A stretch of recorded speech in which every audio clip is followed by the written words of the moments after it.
एक लड़का अपनी शादी करने के लिए कई लोगों से कई बार कहता है कि भाई मेरी शादी करा दो। बार बार कहने के बाद एक दिन उसे एक दुल्हन मिल जाती है।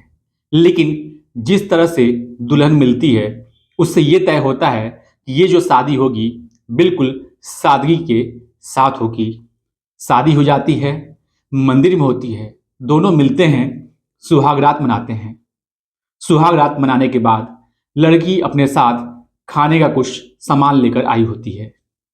वो उस खाने के सामान को दूल्हे के साथ साथ घर के जितने भी सदस्य होते हैं उन सभी को देती है। सभी खाते हैं। अगले दिन घर के आसपास की जो महिलाएं होती हैं, रिवाज अनुसार दुल्हन का चेहरा देखने के लिए वो घर पे आती हैं। जब वो घर पे आती हैं तो देखती हैं कि घर के जो सदस्य होते हैं वो बेहोशी की हालत में पड़े होते हैं। उनको होश नहीं होता है। वो उन्हें बेहोशी की हालत से बाहर लाते हैं। जब उन्हें पता चलता है तो देखते हैं कि जो दुल्हन थी वो घर का सारा सामान लेकर भाग चुकी होती है। जब दूल्हा को पता चलता है तो दूल्हा परेशान हो जाता है। लोग कहते हैं कि तुम्हें थाने जाना चाहिए और इस मामले की रिपोर्ट दर्ज करवानी चाहिए। दरअसल जो दुल्हन होती है वो उत्तराखंड के उधम सिंह नगर की रहने वाली होती है और जो दूल्हा होता है वो उत्तर प्रदेश में मुजफ्फरनगर जिला पड़ता है। उस जिले में तेतारी थाना पड़ता है। उसी थाना क्षेत्र में एक दूधाधारी गांव होता है। उसी गांव का रहने वाला होता है। दूल्हे का नाम होता है बादल। बादल अपने नज़दीकी पुलिस स्टेशन तेतारी पहुंचता है और बताता है कि 1 मार्च 2024 को उसकी शादी होती है और वह दुल्हन के साथ सुहागरात मनाता है। रात होने पर दुल्हन घर का सारा सामान लेकर भाग जाती है। पुलिस इस मामले में एफआईआर दर्ज कर लेती है और दुल्हन की तलाश करना शुरू कर देती है। कुछ वक्त बीत जाता है लेकिन 6 मई 2024 को आखिरकार दुल्हन और अपने 6 साथियों के साथ पुलिस के हाथ लग जाती है। पुलिस उन्हें गिरफ्तार कर लेती है और फिर उनका मेडिकल परीक्षण कराती है। दरअसल जिस किसी को भी संबंधित धाराओं में गिरफ्तार किया जाता है तो जेल भेजने से पहले ये जाना जाता है कि वो कितना स्वस्थ है और कितना अस्वस्थ। इसके लिए उनका मेडिकल परीक्षण कराया जाता है। जब मेडिकल रिपोर्ट आती है तो मेडिकल रिपोर्ट देखने के बाद पुलिस वालों की आंखें खुली की खुली रह जाती हैं। फिर पुलिस वाले दूल्हे को बुलाते हैं और कहते हैं कि एक बार ठीक से देख कर बताओ कि क्या ये वही दुल्हन है जिसके साथ तुमने सुहाग रात मनाई थी। दूल्हा देखता है और दावे के साथ कहता है कि साहब ये वही दुल्हन है जिसके साथ मैंने सुहाग रात मनाई थी। दरअसल जो दुल्हन होती है वो एड्स जैसी गंभीर बीमारी से ग्रसित होती है। एक बार तो पुलिस वाले सोचते हैं कि ये बात न बताई जाए, लेकिन इसमें छिपाने लायक कोई बात भी नहीं थी, बताना तो पड़ता ही। जैसे ही दूल्हे को ये बात पता चलती है, दूल्हे के पैरों तले जमीन खिसक जाती है। वो घबरा जाता है, परेशान हो जाता है, सोचने पर मजबूर हो जाता है। वो सोचता है कि एक तो मेरी शादी नहीं हो रही थी और हुई भी तो एक ऐसी लड़की से हुई जो एड्स जैसी गंभीर बीमारी से पीड़ित होती है। फिलहाल उन सभी को मुजफ्फरपुर के एक जेल में भेज दिया जाता है। वहाँ के जो जेलर होते हैं वो दुल्हन से बातचीत करते हैं। बातचीत में पूछते हैं कि तुमने कितनी ऐसी शादियां की हैं, कितने ऐसे दूल्हों को तुमने लूटा है। दुल्हन बताती है कि साहब मैंने अभी हाल फिलहाल में 5 शादियां की हैं और 5 दूल्हों के साथ सुहागरात मनाई है। ये बात मीडिया में निकल कर आती है। मीडिया के द्वारा खबर छपती है कि कोई ऐसी दुल्हन है जो एड्स की बीमारी से ग्रसित है। वहीं दूसरी तरफ जेल से ये खबर निकल के आती है कि जिस दुल्हन को एड्स है इसने 5 और शादियां की हैं, 5 और दूल्हों के साथ सुहागरात मनाया है। यानी कि उस दुल्हन ने अपने इस अंदरूनी बीमारी को 5 और दूल्हों के साथ शायद शेयर किया होगा। जैसी ये जानकारी पुलिस को मिलती है, पुलिस की रातों की नींद खराब हो जाती है। वो उन दूल्हों को तलाश करने में लग जाते हैं जिसके साथ उसने शादी की थी, सुहागरात मनाई थी। दरअसल जहां जहां तक ये खबर फैलती है वहां वहां तक इस लुटेरी दुल्हन की चर्चाएं होना शुरू हो जाती हैं। दरअसल उनके साथ जो 6 उसके साथी होते हैं, उन सबको भी नहीं पता होता है कि ये एड्स जैसी गंभीर बीमारी से ग्रसित होती है। दरअसल आज की जो मैं कहानी आपको सुनाने जा रहा हूँ, ये कहानी सुनने के बाद आपको भी शायद बड़ी हैरानी होगी, बड़े परेशान होंगे, शायद गुस्सा भी आएगा, साथ ही साथ आपको हँसी भी आ सकती है। क्योंकि जो इस कहानी में होता है वो काफ़ी भयानक होता है और जो इसका परिणाम आता है वो और भी भयानक आता है। नमस्कार, मैं विपिन सिंह यादव। स्वागत है आप सभी का डेली खबरें विद विपिन यूट्यूब चैनल पे। दोस्तों, अगर आपने मेरे इस चैनल को सब्सक्राइब नहीं किया है तो प्लीज़ सब्सक्राइब कर लें। डेली मैं आपको ऐसी नई नई सच्ची कहानी जो कि आप सभी को नहीं पता है, आपके बीच लाता रहूँगा, सुनाता रहूँगा और आप सभी को जागरूक करता रहूँगा। आज की जो मैं सच्ची घटना आपको सुनाने जा रहा हूँ वो सच्ची घटना है, बिहार का एक जिला पड़ता है कैमूर। दरअसल मैं बात कर रहा हूँ 20 जनवरी 2020 की। उस दिन पटना से चलकर भभुआ की ओर जाने वाली इंटरसिटी एक्सप्रेस रात के करीब 11:30 बजे के आसपास की घटना है। पटना से भभुआ के बीच में एक स्टेशन पड़ता है कुदरा। कुदरा स्टेशन पर दो लड़के, एक का नाम होता है दीपक, दूसरे का नाम होता है वीरेंद्र सिंह। वो दोनों उसी इंटरसिटी एक्सप्रेस से उतरते हैं।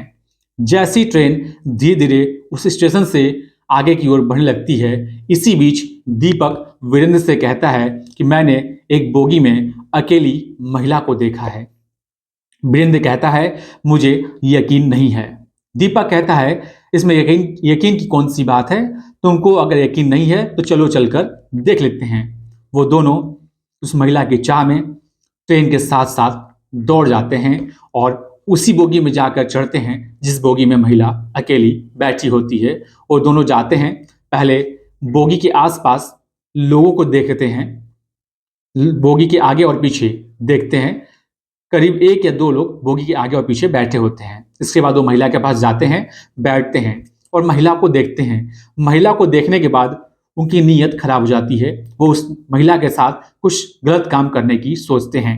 इसके बाद वो बोगी के सभी दरवाजों को, सभी खिड़कियों को बंद कर देते हैं। बंद करने के बाद उस महिला के पास जाकर बैठ जाते हैं, उसको परेशान करते हैं, उससे छेड़खानी करते हैं। महिला जब इसका विरोध करती है तो महिला को मारते हैं, पीटते हैं और जान से मारने की धमकी देते हैं। कहते हैं कि अगर शोर मचाओगी तो हम लोग तुम्हें ट्रेन से नीचे फेंक देंगे। इतना सुनने के बाद महिला शांत पड़ जाती है। इसके बाद अब अगला स्टेशन होता है जो कि अंतिम स्टेशन होता है भभुआ। वहां से करीब 30 किलोमीटर दूर होता है। इसके बाद दीपक और वीरेंद्र प्रकाश सिंह ये दोनों बारी बारी से उस अकेली महिला के साथ बलात्कार करते हैं। ये सिलसिला चलता रहता है। करीब आधे घंटे का समय बीत जाता है। एक बलात्कार करता है तो दूसरा मोबाइल से उसका वीडियो बना रहा होता है। आधे घंटे के बाद ट्रेन भभुआ स्टेशन के प्लेटफॉर्म नंबर 1 पर जाकर रुक जाती है, ठहर जाती है। जब भी कोई ट्रेन आखिरी स्टेशन पे रुकती है, उसको अगले दिन वहाँ से निकलना था, तो जीआरपी की ड्यूटी होती है कि ट्रेन का हर एक बोगी अच्छी तरह से चेक करें। उस दिन भी कुछ ऐसा ही हुआ था। जीआरपी के एक महिला कांस्टेबल, एक पुरुष कांस्टेबल और एक साथ में दरोगा आते हैं और उस ट्रेन की एक एक बोगी को अच्छे से चेक करते हैं, निरीक्षण करते हैं, ताकि वो देखते हैं कि कोई ऐसा यात्री कि सो तो नहीं गया हो, उसका सामान तो छूट नहीं गया हो। वो चेक कर ही रहे थे कि अचानक उस बोगी से उनको चीखने चिल्लाने की आवाज़ सुनाई देती है। उस आवाज़ को सुनकर वो तीनों पुलिसकर्मी उस बोगी की ओर दौड़ पड़ते हैं, अंदर जाने का प्रयास करते हैं, लेकिन दरवाज़ा बंद होने की वजह से वो अंदर नहीं जा पाते हैं। किसी तरह से वो ट्रेन के अंदर झांक कर देखते हैं, कोशिश करते हैं, तो अंदर से उन्हें चीखने चिल्लाने की कुछ लोग दिखाई देते हैं और उनकी आवाज़ सुनाई देती है। पुलिस वाले कहते हैं कि कौन हो, जल्दी खोलो, हम लोग पुलिस वाले हैं। इतना सुनने के बाद दीपक और वीरेंद्र प्रकाश सिंह डर जाते हैं, घबरा जाते हैं। फिर महिला जब इतनी बात सुनती है तो महिला जोर जोर से चीखने चिल्लाने लगती है और कहती है कि साहब मुझे जल्दी बचाइए, ये मेरे साथ गंदा काम कर रहे हैं। किस तरह से दरवाजा खुलता है। दरवाजा जैसे ही खुलता है, उनमें से एक लड़का पुलिस को धक्का देते हुए वहां से भाग जाता है, लेकिन दूसरा लड़का जो कपड़ा नहीं पहना होता है, उसे संभलने का मौका नहीं मिल पाता है। पुलिस जाती है और उसको दबोच लेती है। इसके बाद महिला को पानी पिलाया जाता है, उसे हौसला दिया जाता है। पुलिस कहती है कि तुम्हें परेशान होने की जरूरत नहीं है, हम लोग हैं, कोई दिक्कत नहीं है। फिर पुलिस उससे पूछताछ करती है, पूछती है कि तुम कहाँ से आ रही हो, तुम्हारा घर कहाँ है, तुम कहाँ गई थी और अकेली क्यों हो, तुम्हारे साथ कोई क्यों नहीं है। वो बताती है। पुलिस पूछती है कि क्या तुम्हारे साथ वो जो दो लड़के गंदा काम कर रहे थे, क्या तुम उनको जानती हो, पहचानती हो। वो महिला कहती है कि साहब, मैं तुमको जानती भी नहीं, ना जाने कब वो कहाँ से आके मेरे पास बैठ गए थे और मेरे साथ छेड़खानी करने लगते हैं, मुझे मारने लगते हैं, मेरे विरोध करने पे मुझे जान से मारने की धमकी तक देते हैं और मेरे साथ वो दोनों गंदा काम कर रहे थे। पुलिस कहती है ठीक है। पुलिस उनको गिरफ्तार कर लेती है और कहती है कि तुम कहाँ गई थी, अकेले कहाँ से आ रही हो। फिर वो महिला जो कुछ भी बताती है, वो सुनने के बाद पुलिस के होश उड़ जाते हैं। दरअसल महिला ने ऐसी बात बताई थी। ये बात सुनने के बाद पुलिस थोड़ा परेशान सी हो जाती है। दरअसल परेशान होने वाली बात ही थी। वो महिला बताती है कि वो गया गई हुई थी। गया में एक जगह पड़ता है, वहाँ पर वो anti retro viral therapy centre होता है और वहाँ से वो अपने लिए दवा लेने गई होती है। जब उससे पूछा जाता है कि तुम किस चीज़ का दवा लेने गई थी, तो बताती कि साहब, मैं अपने लिए दवा लेने गई थी, दरअसल मुझे एड्स की बीमारी है। इतना सुनने के बाद पुलिस वालों को यकीन नहीं होता है। वो दोबारा पूछते हैं उस महिला से कि तुम किस चीज़ की दवा लेने गई थी। महिला बताती है कि उसको एड्स की गंभीर बीमारी है और उसको ये बीमारी उसके पति से मिली हुई है। दरअसल उसका पति जो होता है, एड्स की बीमारी से ग्रसित होता है। उसको इतनी गंभीर ये बीमारी हो जाती है कि वो मतलब आखिरी स्टेज तक पहुंच जाता है और उसकी तबीयत बहुत ही बिगड़ जाती है। वो अपने पत्नी को छोड़कर चला जाता है, कहता है कि अब मैं तुम पे और ज़्यादा बोझ नहीं बन सकता हूँ। वो अपने पत्नी को छोड़ के चला जाता है। कुछ समय बीतने के बाद उसके पत्नी को भी ये बीमारी हो जाता है और उसकी पत्नी भी उसी की तरह गंभीर रूप से ग्रसित हो जाती है और इस बीमारी का इलाज कराने के लिए, दवा लेने के लिए वो महिला अक्सर उस ट्रेन से गया जाती है और आती है। लेकिन उसको नहीं पता था कि वो 20 जनवरी की रात जब वो वापस आएगी तो उसके साथ इतनी भयानक हादसा हो जाएगा। दो लड़के उसके साथ बलात्कार करेंगे। जब पुलिस वाले ने उस लड़के से पूछा कि तुम्हारा नाम क्या है, तुम कहाँ के रहने वाले हो, तो उस लड़के ने बताया कि मेरा नाम दीपक सिंह है। उसी लड़के के माध्यम से दूसरे लड़के, जिसका नाम वीरेंद्र प्रकाश सिंह होता है, उसको भी पुलिस गिरफ्तार कर लेती है। एक का उम्र होता है 28 साल और दूसरे का उम्र होता है 26 साल। जब उनसे पूछा जाता है कि तुम कहाँ के रहने वाले हो, तो बताते हैं कि कुदरा एक जगह है, उसी जगह पे एक चेती मोहल्ला पड़ता है, उसी चेती मोहल्ले के हम लोग रहने वाले हैं। पुलिस पूछती है कि तुमने इस महिला के साथ ऐसा क्यों किया। वो कहते हैं कि साहब, हमें कुछ नहीं पता, हम तो इस महिला को अकेला देखे और देखने के बाद हम दोनों की नीयत खराब हो गई और हम लोगों ने इस महिला के साथ गंदा काम किया। हमें क्या पता था कि ये महिला एड्स से पीड़ित होती है। जब ये बात उन दोनों लड़कों को पता चलती है तो वो का रो रो कर बुरा हाल हो जाता है। वो परेशान हो जाते हैं, घबरा जाते हैं। जब ये बात उनके परिवार वालों को पता चलती है तो उनके परिवार वालों का भी रो रो कर बुरा हाल हो जाता है। वो सोचने समझने की क्षमता उनकी क्षीण हो जाती है, खत्म हो जाती है। वो सोचते हैं कि अब करें तो क्या करें। लेकिन इस बीच में जिस महिला के साथ वो दोनों लड़के गंदा काम किए थे, वो महिला बताती है कि मैंने तो बोलने की बहुत कोशिश की, लेकिन इन दोनों लड़कों ने मेरा मुंह बंद कर रखा था। बोला था कि अगर तुम बोलोगी तो तुमको हम लोग जान से मार देंगे, ट्रेन से बाहर फेंक देंगे। मैं अपना जान बचाने के लिए चुप रही और सोची कि चलो ये जो कर रहे हैं इनको करने दो, मैं बिल्कुल शांत थी। महिला कहती है कि उन लोगों को उसका फल मिल गया। फिलहाल इस मामले में पुलिस एफआईआर दर्ज कर लेती है और आईपीसी की धारा 376 डी, धारा 34, आईटी एक्ट 67 के तहत मुकदमा दर्ज कर लिया जाता है। दोनों को गिरफ्तार कर लिया जाता है।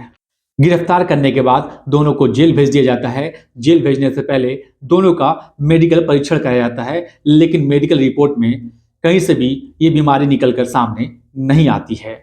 लेकिन कहते हैं ना कि बुरा करने वाले के साथ हमेशा बुरा होता है।